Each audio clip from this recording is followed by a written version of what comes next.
Wakanda forever! Ah!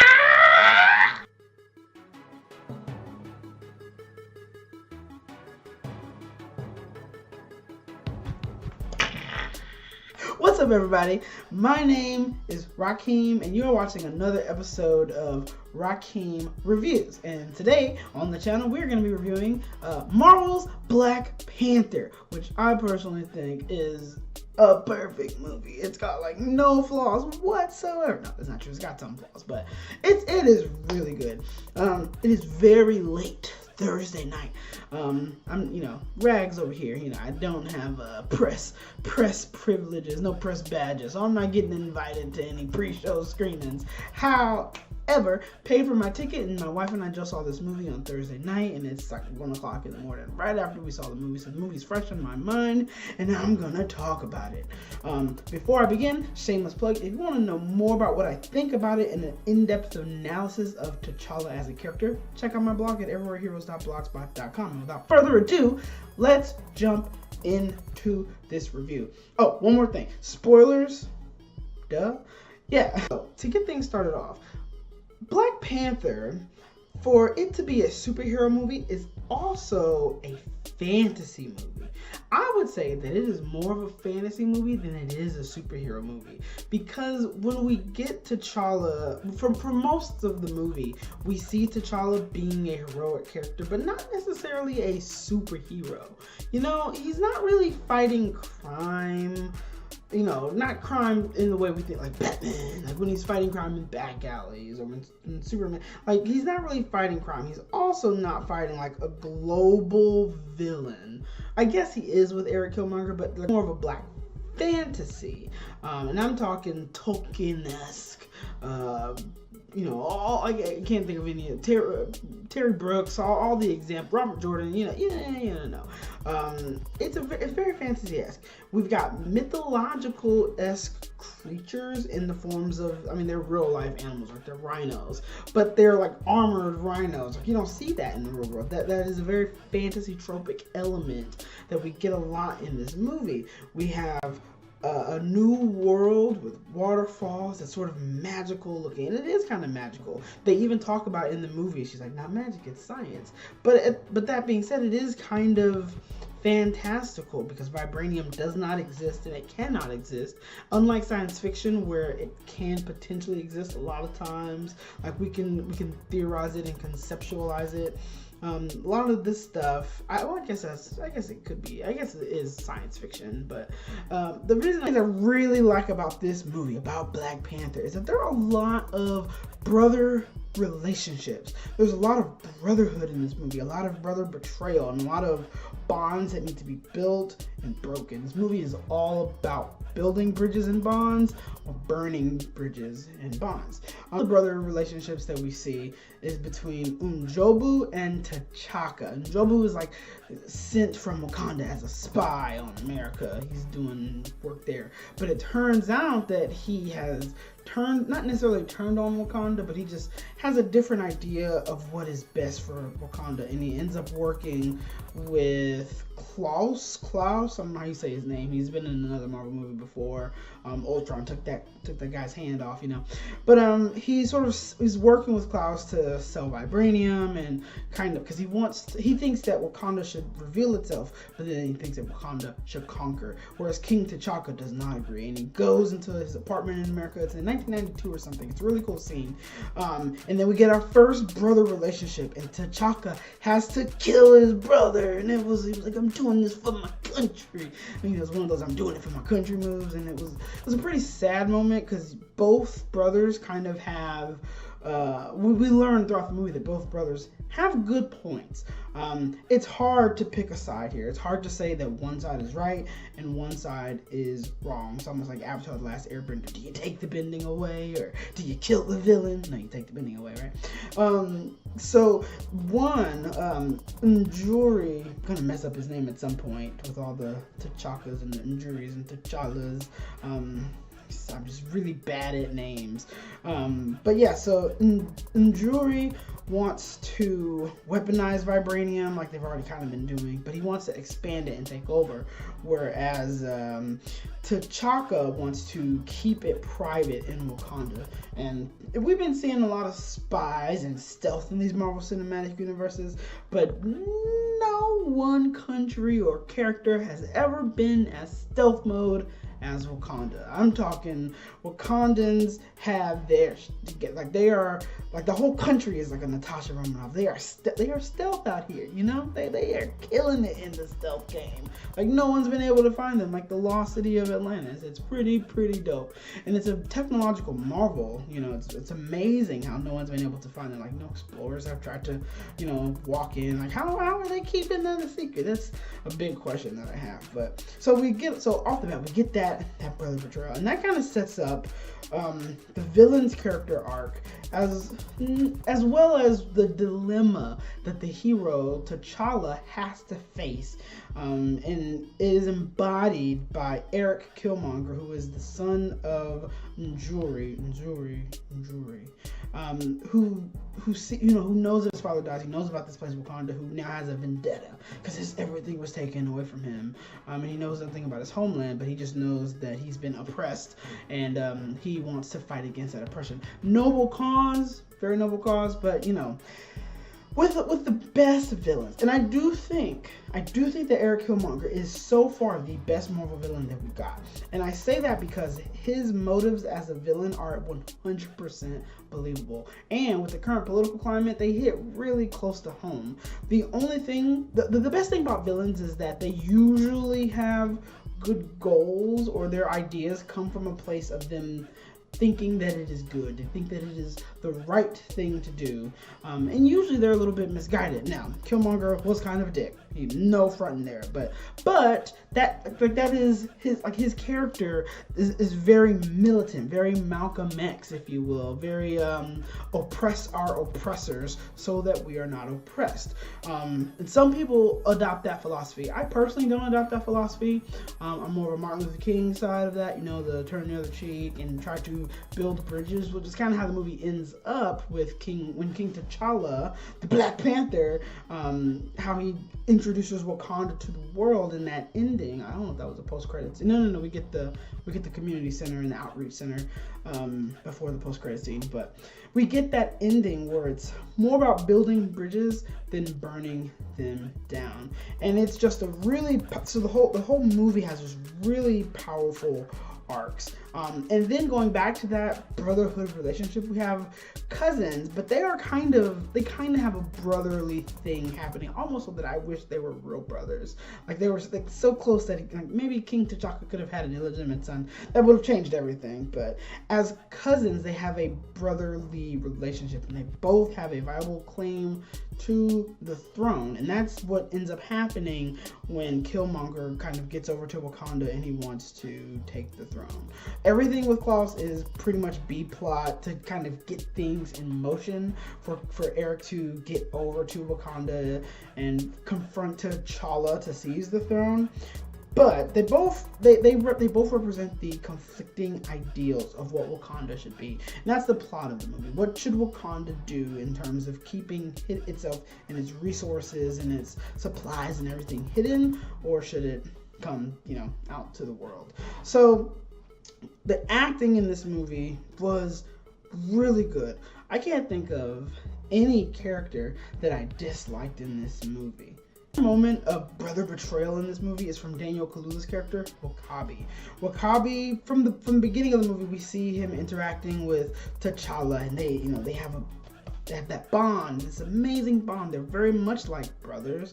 They're at least very good friends, and we see his character so hurt by the way that Klaus has murdered his parents, and he grew up harboring that resentment for T'Challa's father, T'Chaka, because he wasn't able to get revenge for his parents. The Wakandans are all about that revenge piece. Let me tell you, for such a peaceful society, we see Black Panther and Avengers really going after the guy for the revenge for killing his father.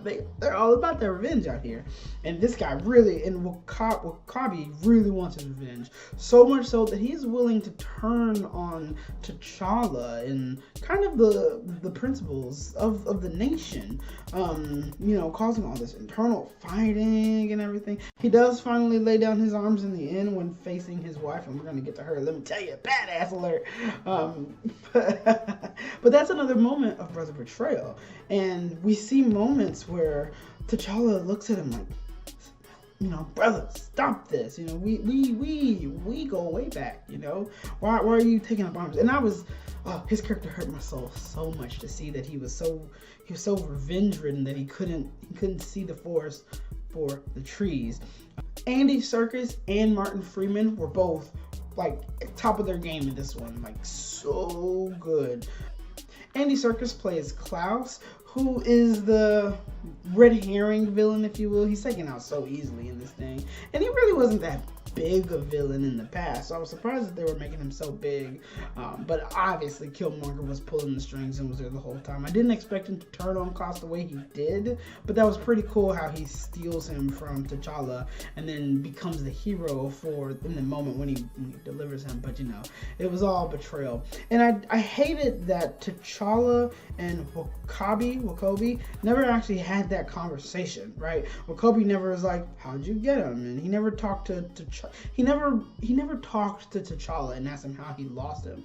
And there was a whole lot of stuff that went unsaid that I was like, man, T'Challa, just tell him that Eric Killmonger stole him from you.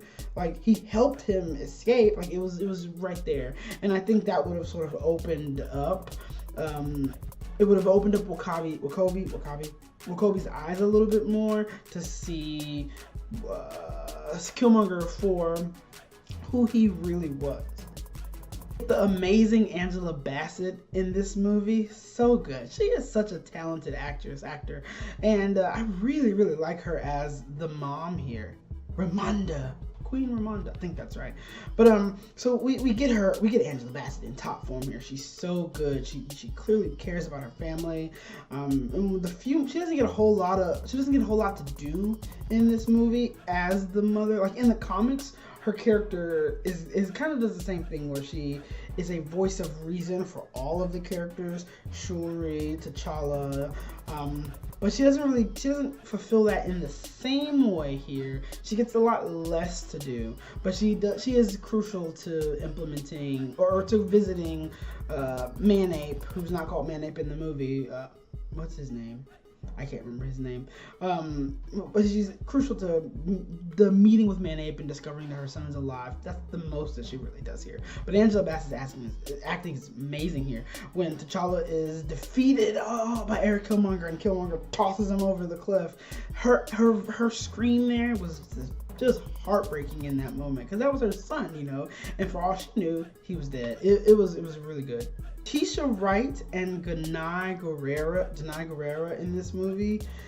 Oh, Shuri and Okoye, so good. Wakanda forever. So good. When I tell you, those two characters were freaking amazing. Shuri, Letitia Wright plays T'Challa's sister, and she was probably my favorite character in the movie. She had a great sense of humor. She brought a great energy to the character and to the film as a whole. She was the Donatello of the Turtle Squad, right? She was giving them the gadgets. She was also the No Capes character, right? That kind of thing. But she was more positive. She was giving him gadgets that were really cool. She's the one who designed his suit and how it peels out. She might even give Tony Stark a run for his money in terms of the technological advancement out here in them streets, because she was freaking killing it. And then you have the brain and you have the brawn, who is also smart, right? Don't get me wrong, just because one is the brain and one is the brawn, they both have something to do on the opposite side. So Shuri has a moment where she has to go one-on-one with Eric Killmonger, she's putting in the work. She was shooting him and pow pow, and she almost bit it, and I was worried for her. I was so worried for her, but T'Challa saves her in the end. But then you have the brawn with Okoye. Is that her? Okoye is a beast of a character, and she's really funny. When you have that sort of, I'm gonna call it the cantina scene. It's like Star Wars, right? Like they have the cantina scene. But in the cantina scene, when they're in the casino or bar, or whatever you want to call it, she's like, I've been made, and she's like, when shit's going down, she throws that wig. It was so good. And she is with the spear. She was killing it. I loved Denai Guerrera. And I was really happy to see Denai Guerrera because I haven't seen her on the big screen. It's all been television. I've seen her in The Walking Dead, and that's pretty much all I really know her from. So I was really happy to see her here. So I love it when actresses and actors that I like can transcend from the TV screen and make it into movies, because I know that's what they all really want to do. I don't know of any actors who just want to be on TV. It seems like that's the goal, right? To be in movies, to be a movie star. But these two women here, when I tell you they were top form, they were top form. Lupita Nyong'o's character, Nakia, was also very brilliant in this movie. And one thing that I really loved about her character, and I hate to delegate her to this role specifically, but as the love interest for T'Challa, I really, really loved that we got a black couple on the big screen in a Marvel movie, in a film that was predominantly cast with black characters. It was amazing to see them come together. It was amazing to see their on-camera chemistry throughout the film, and I really, really liked Nakia as a character.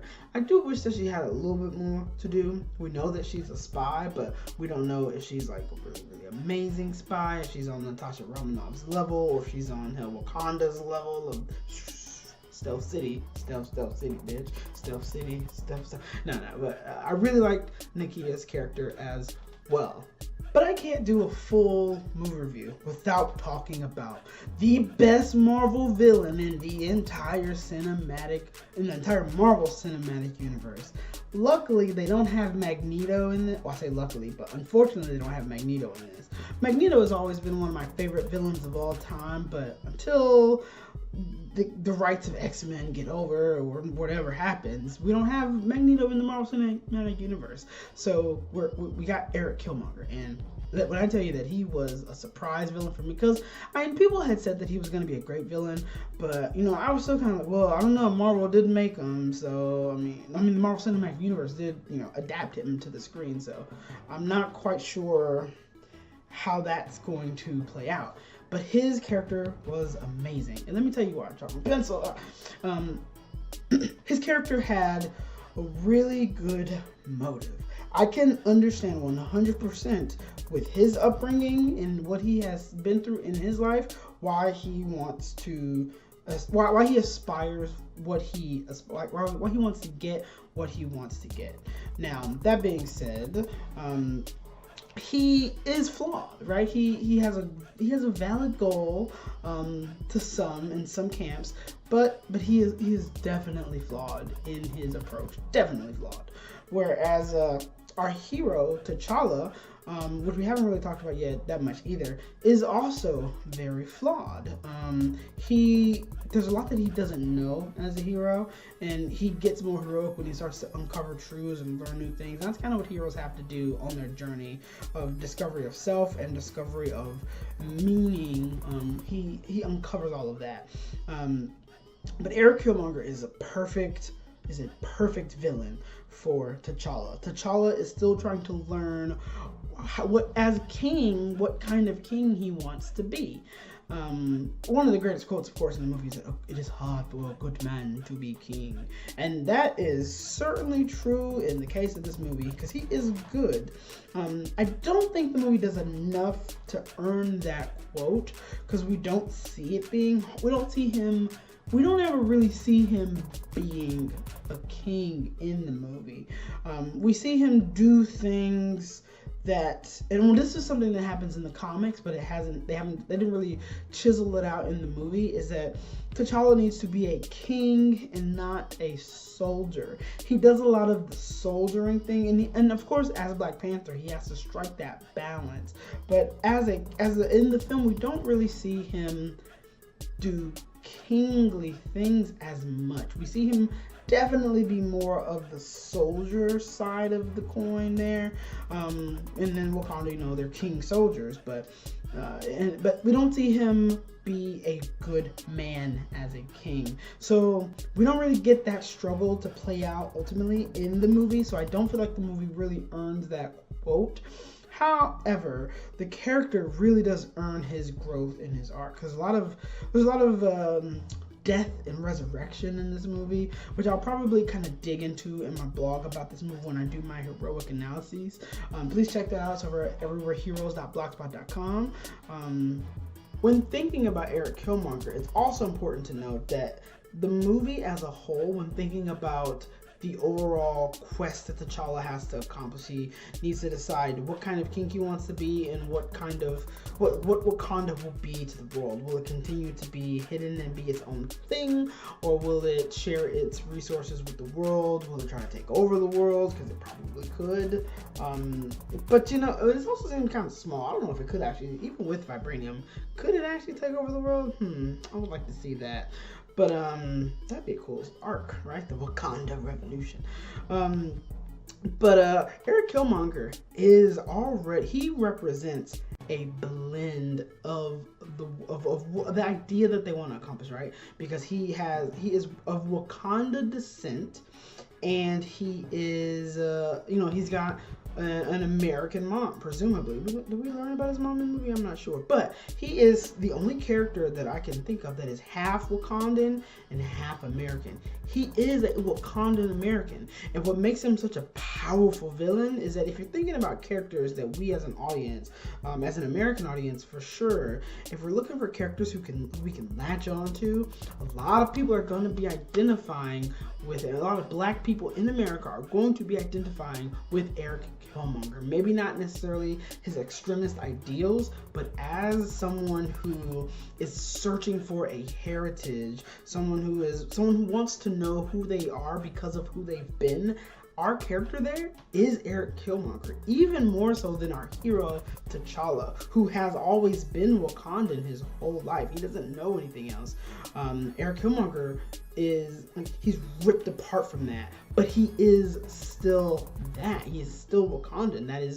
Those are his roots, if you will. So that also gives him another connection, which makes him he's such a great villain for this movie, for the current political climate. Amazing. But yeah, so tell me in the comments what you thought about this movie. I've been going on a long time now about this movie. I really love this movie. It was a great movie.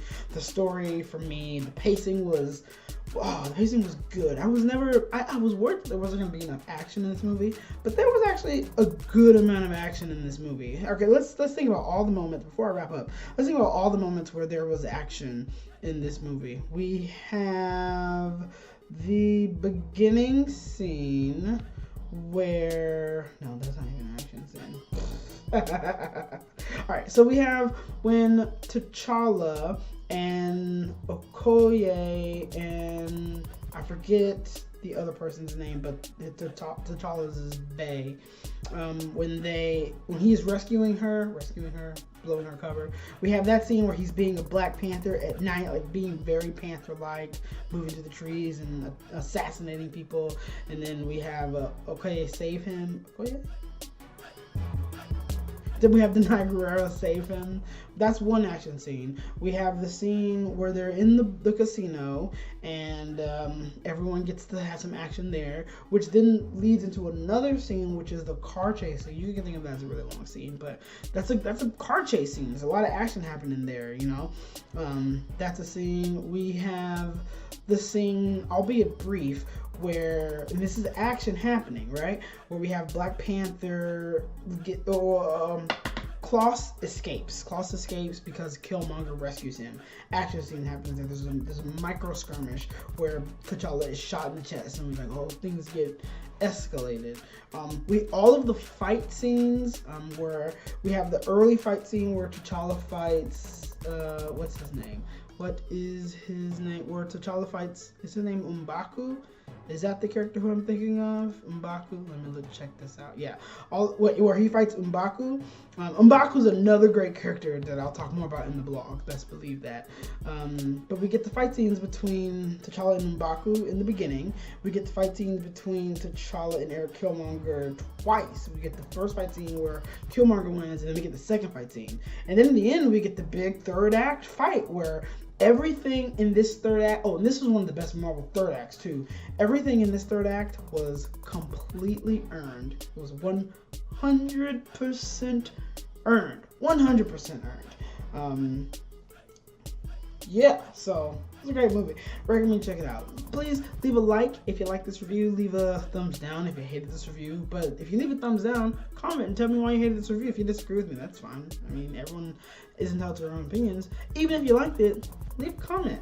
Let's discuss. That's what I want this channel to be. I want this channel to be a discussion of the movies and the films that we love and the ideas. I already plugged my blog, but check it out. Again, it's at everywhereheroes.blogspot.com. And I really thank you guys all for checking out the channel. This has been Riakeem Reviews.